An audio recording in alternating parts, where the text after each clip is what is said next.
दरम्यान गोव्यातील सिलेंडर स्फोटाबद्दल मोठा खुलासा करण्यात आलाय। सदरची घटना अपघात नव्हे तर घातपात असल्याचं आरजेजी पक्षाचे प्रमुख मनोज परब यांनी माहिती दिली आहे। मनोज परब यांची जय महाराष्ट्राशी खास बातचीत त्यांनी केलेली आहे। गोव्याच्या आरपोरातील एका नाईट क्लबमध्ये सिलेंडरचा भीषण स्फोट झाला होता आणि यामध्ये 25 जण ठार झाले।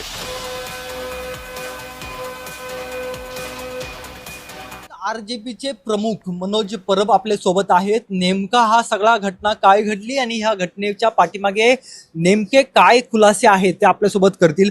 तुम्ही आता पाहणी केली या सगळ्या घटनेची, नेमकं काय घडलं असं आपल्याला वाटतं?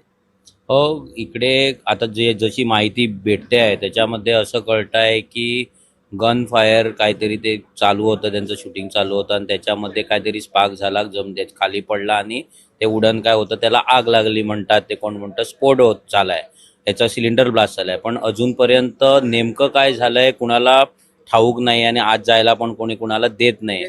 पण सगळ्यात मोठी एक दुर्दैवी आणि दुःखद गोष्ट ही आहे की हा इल्लीगल क्लब चालू कसा होता without proper fire safety norms.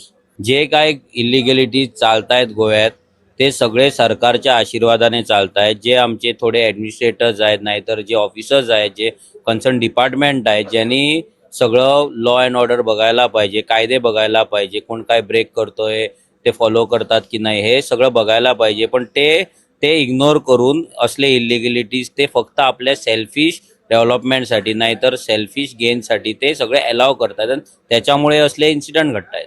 आता ह्याला आपण ॲक्सिडेंट म्हणू शकत नाहीये, हे सरकारच्या ॲडमिनिस्ट्रेशनचे जे फेलियर आहे त्याच्यामुळे झालेला हा एक मर्डर आहे। कॅमेरा पर्सन दीप मिश्रा सह रोहन कदम, जय महाराष्ट्र न्यूज, पुणे।